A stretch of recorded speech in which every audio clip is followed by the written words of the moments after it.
Live from Frankfurt. It's Tuesday, the 24th of June. Okay, it's actually not live, but it is the 24th of June, and it's the Security Weekly News. So, welcome to the week of 22 June 2025. I'm Doug White, and welcome to the show here in the future, where it's late in the evening. We've got Son of Stopgap, Salt Typhoon, Spark Kitty, Silos, 16 billion passwords, Rush Boscheman, and more on the Security Weekly News. This is a Security Weekly production for security professionals by security professionals. Please visit securityweekly.com/subscribe to subscribe to all the shows on our network. We interrupt our program to bring you this important message. It's the show that keeps you up to date on the latest security news twice a week. Your trusted source for accurate security information and expert analysis. It's time for the Security Weekly News. Imagine a world where every threat, ransomware, supply chain attacks, zero-day exploits, is stopped before it can even begin. ThreatLocker makes that world a reality with a zero-trust approach to cybersecurity. By giving you granular control on every executable that can happen in your environment, ThreatLocker protects your business around the clock. No more guessing, no more gaps, just rock-solid protection that keeps your operations running smoothly and your data secure. Discover how ThreatLocker's least privilege approach can safeguard your organization against known and unknown threats. Take the first step toward total peace of mind. Visit securityweekly.com/threatlocker today. All right, I'm Doug White, and it is the Security Weekly News. Don't forget to hit like, subscribe, and leave a comment, or they're not going to allow me back into the country. I don't know, maybe I shouldn't ask you to do that, but they may not do that anyway, because I did make those snarky comments last night, but who knows? I may become like a German citizen or something. All right, our old buddy Salt Typhoon is at it again. This time, Salt Typhoon is going after Canadian telecoms. Like, who picks on the Canadians? But this attack was back in February, and they used Cisco iOS XE, and that vulnerability allowed them to create arbitrary accounts which had admin privileges. Now, this vulnerability was actually first flagged back in October of 2023, and it had been patched. So in October of 2024, Salt Typhoon used this to attack U.S. telecoms using similar techniques, and then the Canadian government, back in October 2024, the Canadian government, who has said they may adopt me soon, flagged this activity and said that recon was being performed on Canadian systems. So the lesson is, people, you got to patch. I mean, everybody from nation states to 21-year-old kids named Simon in Dunstan Hills, Virginia, are trying to get into your networks, but you just won't patch them. Now, look, I've patched routers and I've patched firewalls, and it sucks. Everybody hates you. The patch plan is that between 3:35 and 3:45 a.m. on Saturday night, because that's the only time the CEO would allow it, but you have to do it, all right? I mean, you're just going to have to suck it up and get it done. Get some interns, make them do it. Probably shouldn't do that. But these guys are out there, and they're looking for you right now, and they will find you. And you're not exempt because you're supporting a car wash chain in Arizona. They'll find you too. Spark Kitty. Yay. Spark Kitty is a crypto stealing malware that appears that it might be a fork of something called Spark Cat. But it looks like that Real Kitty is out there now, and it may be the fork, but Kaspersky discovered this back in January, and it's a malware which uses optical character recognition, or OCR, to steal phrases from your crypto wallet images. Now, wait a minute. This sounded weird to me. I was like, what? But I'll explain. But it's been found on Google Play and the Apple Store. I mean, these are supposedly screened for all this kind of stuff. So it definitely reiterates the case that you need to use care when you install anything on your devices, or allow your employees to install stuff on devices connected to your networks.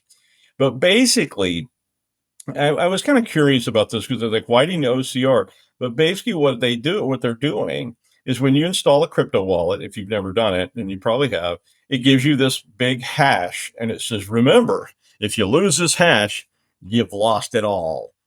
So they tell you to write it down and save it securely, so that you don't lose those 55 Bitcoins you bought for $7.35 back in 2005. So you screenshot it, like a lot of people do, and Spark Kitty goes looking for those screenshots. And when it finds them, it uses those to drain your wallet. So, all sorts of apps, including TikTok clones and a whole bunch of other stuff, have been seen with this stuff embedded in it. So, look, I strongly advise you to maybe have an extra phone for things like crypto wallets, and just don't install apps on those phones. Or, a better approach is to ensure that you keep most of your funds in a cold wallet somewhere instead of on your live phone. So if you do get got, you won't necessarily lose everything you have. So learn how to do that and take care of it. And if you're going to download apps, even if they're from trusted sources, you may well get your pocket picked, just like Mr. Cat running off with that chicken I was going to cook for dinner in the old days. Microsoft is dropping support for old hardware drivers. Imagine that, since they said they represent a security threat. Imagine that. The move is to try to force hardware vendors to update their drivers. So they have vendors, that just won't provide updates for, especially for old stuff. Now, unless you decide to write your own drivers, you're sort of at the mercy of the vendor to get hardware interface drivers for Windows or anything else. I mean, if Turtle Beach won't release Gen 2 support, you got to write it yourself. It's not fun. But basically, Microsoft is going to phase out old unsupported driver sets and remove them from Windows Update. And that's going to make them even older and even more unsupported, but it'll be on you. So, basically, you get the idea. Vendors can provide updates and petition to get these drivers reinstated, but they're going to have to update the old drivers. And so when they're removed, you may have problems. So if you're still running Fortran on an old motherboard from 2005, you may have some issues. I mean, it may not actually appear to be an issue, understand. It may be one of those things where you just don't get security updates anymore. And of course, you have to reinstall. Good luck. But so basically, if you're supporting a lot of old stuff or proprietary stuff, you may want to start following their blogs to make sure they're not going to suddenly, do something to you and it's going to be a bad morning. Now, no politics, but this is a strong warning. After the bombing of Iran, the United States should expect increased hostilities from Iran targeting U.S. infrastructure. I mean, honestly, we're being targeted a lot already, right? I mean, so it's not really new. But the Department of Homeland Security in the United States said that we should expect increases in low-level attacks from pro-Iranian hacktivists. I mean, all the kinetic stuff aside, right or wrong, Iran has always had a big focus on the United States via, the virtual world. And they have a lot of resources dedicated to this. And of course, there are a lot of other groups that are hacktivists and so forth operating around this whole Israel-Iran space already. So there's a secondary pushing, shoving match. So this article has a lot of details and examples, but I think for our purposes, you should advise your people to be extremely cautious, especially regarding social engineering, phishing, and all these kind of things. But, just like always, there may be attacks, but there may be a lot of new energy around those attacks from a lot of different people. So may not be stuff you've expected in the past.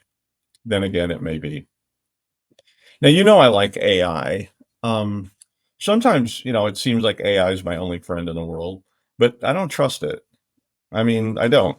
Now, I used to enjoy talking to this guy that was named Old Red, and he hung out behind the laundromat, but he was interesting. He had a lot of stories, but I didn't trust him.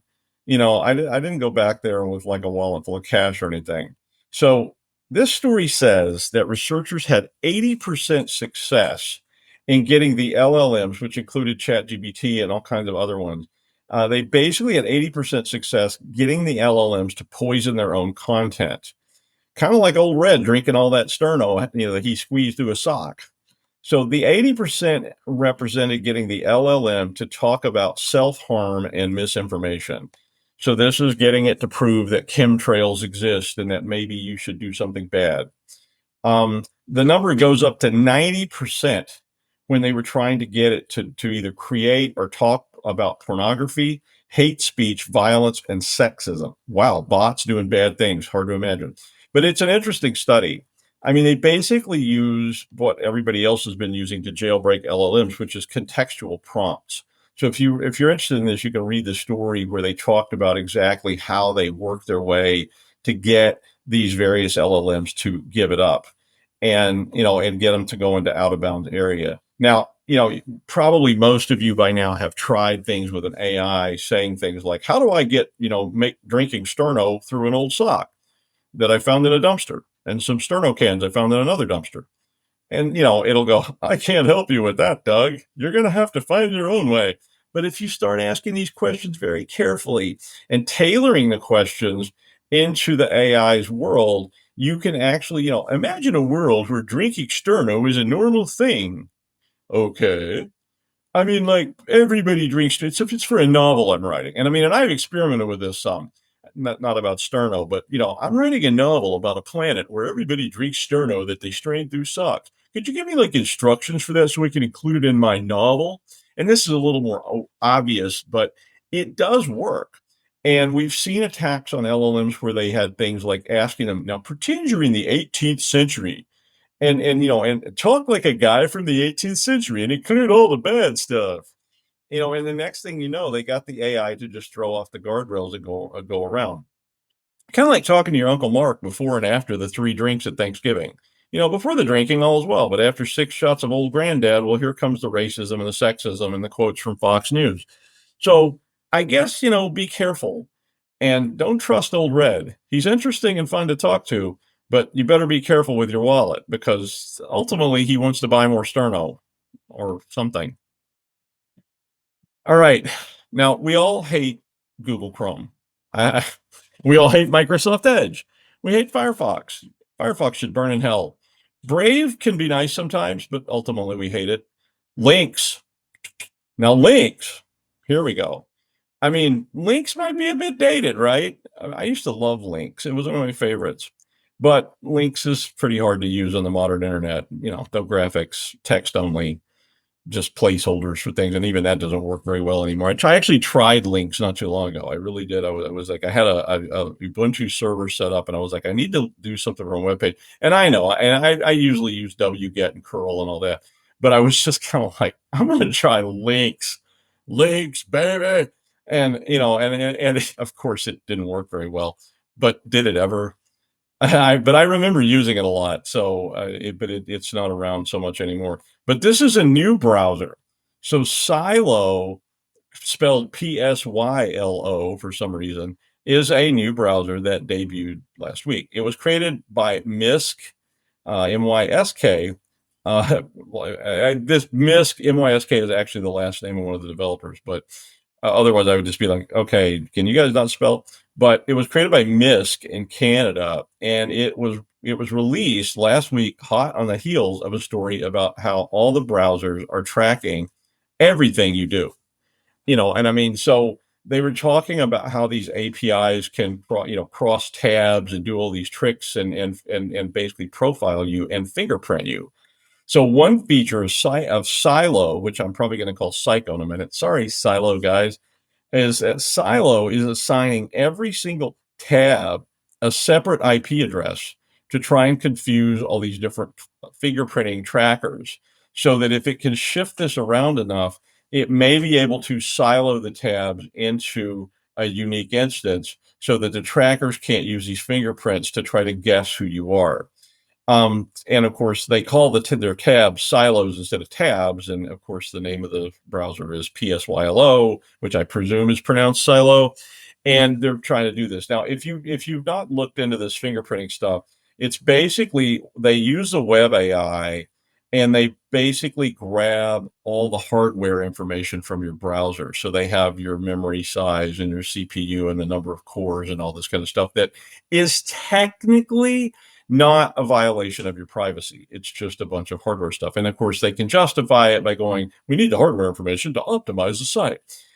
But they then try to build a profile out of that hardware to create a fingerprint of that user so that when they see that same fingerprint, they may actually know where you went next without being a direct violation of the privacy, which means then they know that you really need more ads about camo lingerie, Mel Tillis 8-track tapes, and acid jazz. My browser can get a little eclectic at times. But now, here of course, is the killing joke. Silo isn't free. I was immediately going, oh, I'll go try it. But then it was like, oh no, it's $9.99 a month. And they haven't offered me a free license. So I guess I'll brag about it being interesting. But I'm probably not going to try it. So I will tell you, devs, The world of browsers has never treated people that came out and went, our browser is the best thing on wheels. It's competing with 479 other free browsers, but ours is $9.99 a month. So I'm like, I just don't think they're going to get much traction trying to sell this as a service. I know people don't like to be tracked, but they like paying $9.99 a month for something they haven't even tried yet. A lot less. I'm sure they probably have a free demo or something, but I'm like, I don't want to. I think I tried to install it, and it was like you have to give us information, and then you can cancel. Oh yeah, forget it. I'm out. So I think that may have been a bad move on their part, at least until they get them addicted first. So once everybody likes your product, then you go, yeah, no more free heroin for you. So you know how that goes. All right. Now, I was going to do the. I actually was going to look at this story about 16 billion passwords, and it's a very interesting story. But then Russ said he was very interested in talking about it. So my plan was then what I would do is I would let Russ talk about it because I hope you welcome back to the stage here in Frankfurt on Main, star of stage, screen, and radio in Finland, and also former star of the Secure Digital Life show on Security Weekly. If you're interested in that, you can go watch all those old episodes because they're kind of fun. And sometimes we've shown them on here before. But please welcome Russ Busherman. Hi, Russ. Hey, Doug. Thanks for having me back. Yeah. Yeah, I mean, it's a you're beautiful just in the day next here in room. Frankfurt. Yeah, Yeah, I've heard right. We're that. in we're in adjacent rooms. Yeah, it's a beautiful day out here in Frankfurt. So as long as you stay out of the sun, Yeah, I can hear what you it's say great. like before I hear it in my headphones. I can hear you talking, so I know you're there. That's creepy. Yeah. Thanks very much. So, I came across last week this article posted. It was originally posted, I believe, it was June 18th, but it was edited on the 20th about in Forbes magazine about this data leak. Right? They're talking about 16 billion leaked login credentials. All right. Now, this is being stated as in the magazine, in Forbes, is being stated as the biggest novel leak of all time to date. And some of you might say, "Hey, wait a minute! There was a leak in January 2024, which is collectively known as the mother of all breaches." Love that. But that data set was not novel. That was just an aggregate data set of seemingly existing records that were published on various online resources, dark web, cloud, things like that. This leak last week is seemingly all new. All right, so that's why this is a pretty big deal for us, right? And so data leaks are nothing new. Many of us know, we hear this all the time. According to Microsoft, at the end of 2024, that they estimated that there were roughly 600 million cyber attacks per day globally, and that was at the end of 2024. If you look at some of the major leaks over the past 5 years, modern data leaks have increased by several orders of magnitude, from about 360 million in 2016 to roughly 16 billion in this most recent event. Okay, and that's a staggering increase, right? You would expect that as these cyber attacks become more prevalent and more known globally, there are systems in place to help prevent these. But that increase also generates an increase in more clever ways that thieves are intercepting data and taking it and using it for nefarious purposes. Based on the current global population estimate, it's around 8 billion, 8.2 billion people. That's about roughly with this new leak, about 2 credentials per person globally. Not accounting for potential data duplication because it's a large data set. It needs to be checked for duplicates and things like that, and it needs to be performed. So that number, even though there might be duplicates in there, it's still staggeringly huge, right? So when we think about some of the reasons why these attacks are continuing to scale at an exponential level, I look at three factors right now. Right, we have the continued rise of artificial intelligence, which you brought up earlier, Doug. Things like using deep fakes to make phishing attacks more convincing, and they're not just using deep fakes of images, which is usually what they talk about online when you're looking at deepfakes, but they can actually, from still images, generate moving video of people talking, and we've seen this various examples throughout the last couple of years, and they are becoming increasingly more convincing. They can also use audio history from videos that they rip out from social media, and things like that, and then they can overlay and map using clever AI to generate what looks like a version of my talking mother when it's not. In fact, I remember last year there was a series of attacks that people were using phone calls to call family members from panicked children, and they were obviously using AI voice generation to say that the kids had been arrested for a crime, and they needed to send money to these some sort of crypto wallet, of course, right? Some sort of crypto wallet. Otherwise, they were going to continue with prosecuting your kid or the kid, and you can find all this information out using OSINT resources, social media, and things like that. So things are getting a little out of control. I would say that they already are, but they're continuing to grow and become even more out of control. Some more reasons why AI is contributing to this increase, right? Staggering increase, is they're better at writing malware. Doug, you and I were talking the other day, actually on the patio the other night, about how AI is getting much better at writing code than people are. And with legitimate code, AI can also write malware much better than humans, and much more efficiently too.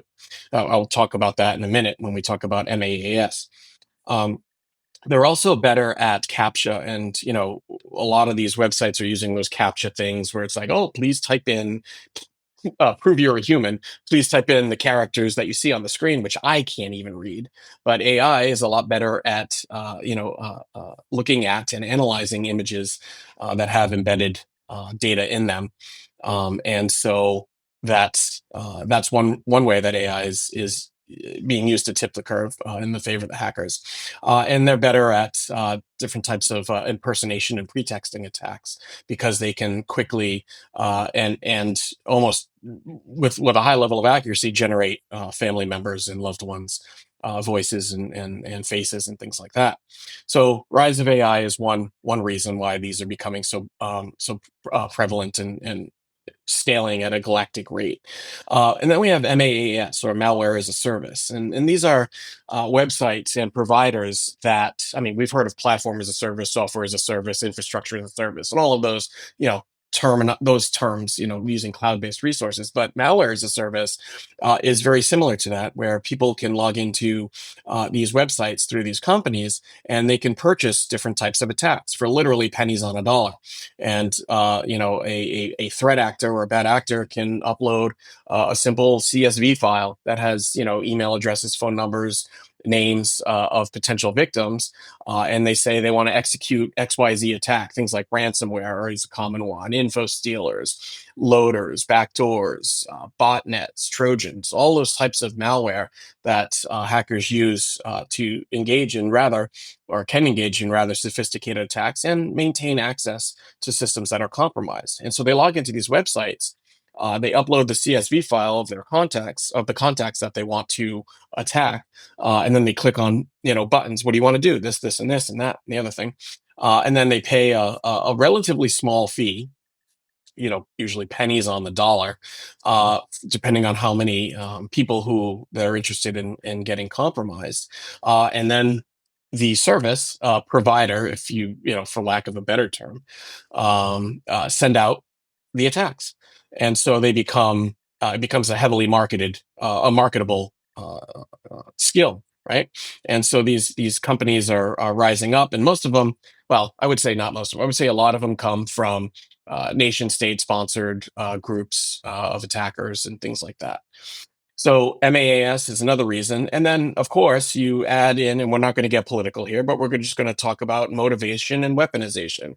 And in an increasingly politicized and polarized, I should say, world right now that we live in, these nation states are really using these as opportunities, and government-sponsored threat actors are using these as opportunities to engage in cyber warfare to, affect the outcomes of elections and other things as well. So they're using the motivation for doing these types of things or engaging these types of attacks is increasing exponentially because of the polarization and also the weaponization. We've seen a lot of recent and unfortunate news about physical attacks, Russia and Ukraine being, something that's been going on for quite some time, and then the whole Iranian and Israeli, um, efforts that are going on, and that's more novel than, well, at least in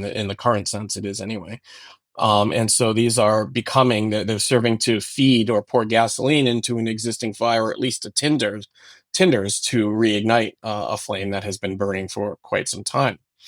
So, all right. So, what are the nature of these attacks? Well, they become, password stealing attacks, and that's what these data sets really are all about: is names, login credentials, including usernames and passwords, and other things as well. So, how do we defend against these things, right?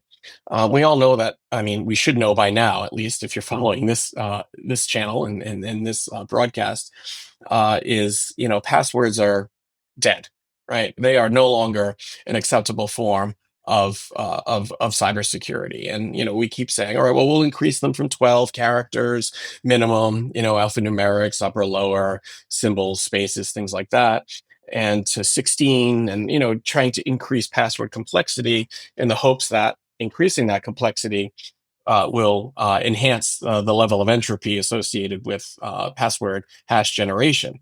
Um, Now, that being said, that's great for things like dictionary attacks and those brute force methods where hackers are just trying to hope that you still use dog123 as your password.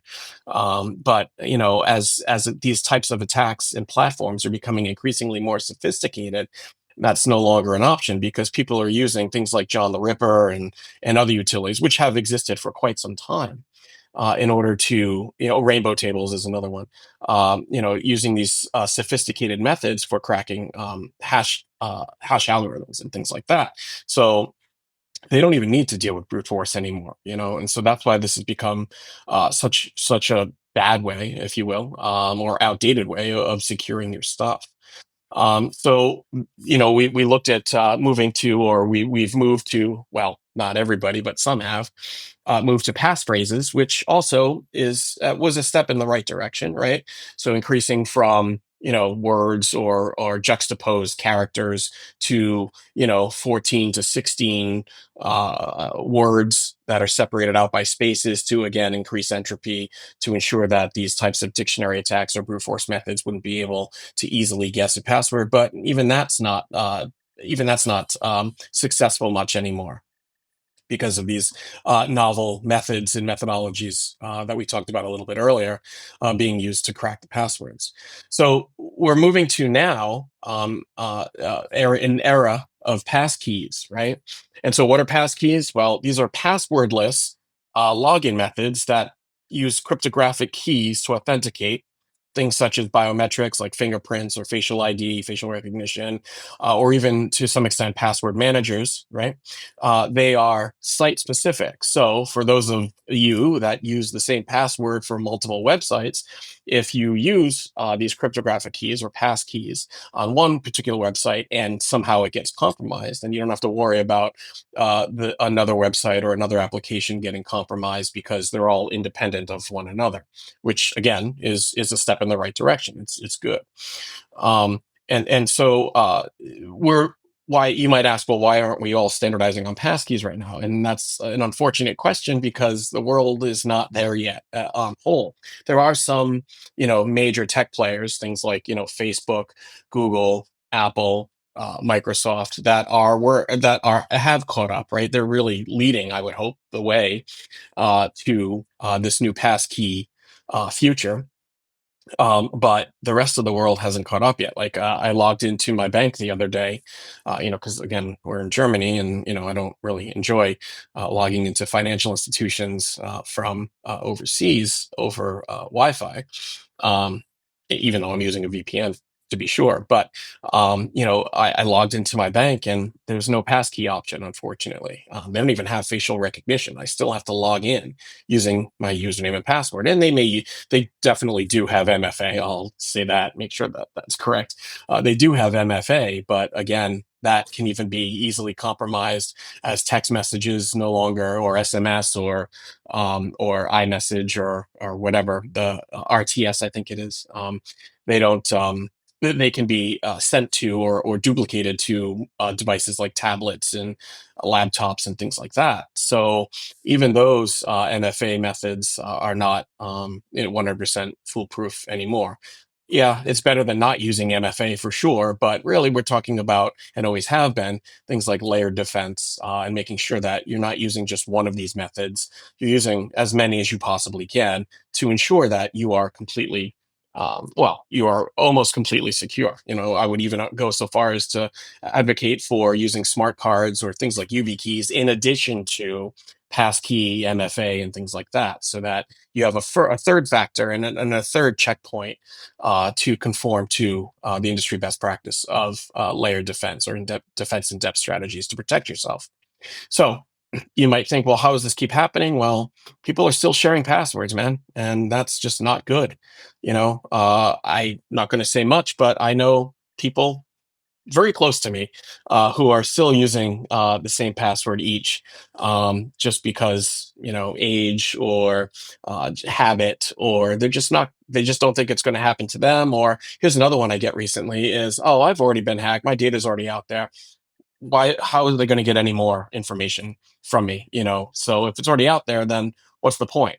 And that's just the defeatist attitude, which is going to get us all even more screwed, and contributes to that rise in exponential, right, the slope of the exponential climb in these types of breaches. And then because of the things I brought up earlier, the rise of AI, malware as a service, and motivation and weaponization, phishing attacks are a very, very common way. And one study suggests that 60% of all attacks are phishing. Of the 600 million attacks a day, 60% of them are phishing attempts. And hey, I'm not going to lie, I work in the industry and I've fallen for phishing before. I can't. I've only fallen for the piano one once, or now there's a dump truck one that I've seen going around, which is ridiculous. But I mean, for some people, hey, if the shoe fits, right? I actually, when I logged in to check my email back home earlier, there's one today about a community cruise raffle that's going on through my organization. And I gotta love that, right? Who doesn't want to be on a cruise? Norovirus and everything else notwithstanding. But, people fall for this kind of stuff, and they're not written by humans much anymore, right? Most of them are written by AI, or they're used SET, social engineering toolkit, or things like that. And it's very, very simple to do. In fact, with my students, I go through an exercise using social engineering toolkit to construct, embed, and then send out malware embedded phishing attacks to, obviously test accounts so that they can see how they work and operate. But these are being used quite often, right? And so with all of these things coming together, this is why we should start, building out or moving away from password based security, and moving more towards passkeys, biometric, and other cryptographic token methods of logging in and authenticating. All right. Thank you, Russ. You're welcome. Uh, yeah, it's a big ordeal. All right. Now I don't know if you remember this thing, but MS-DOS text editor was a thing for a long time. It was the FIM of DOS systems, and it seemed pretty fancy if you've been using a Wang word processor, or well, Vim. But it was a little interesting story that Microsoft has now reanimated this corpse, and it's springing to life in Linux. Okay. I mean, now this product first appeared on the earth in 1991 in MS-DOS 5.1. And it was around for a while, then it was kind of disappeared. And now, after 30 years of oblivion, it rises from the tomb for Linux. I don't know why. I mean, nostalgia. I mean, well, maybe we should all be using Emacs. I don't know. I mean, what's wrong with Nano? I use Vim, but just because I know it. I mean, there's nothing wrong with Nano if you can live with yourself. But I mean, why not? I mean, that's what Linux is all about, right? Providing opportunity to compile something weird and use it just because it's there. So go for it. MS-DOS text editor. Why not? Well, let's rebuild Son of Stopgap for PDP-6. And I mean, that was the first word processor I ever used was Son of Stopgap. And I mean, why not? Write your term paper in binary, amaze your friends. It's fun. Anyway, that's the news. Thank you for joining us here in Frankfurt. Thank you, Russ. And we'll see you next time on the Security Weekly News. Bis bald.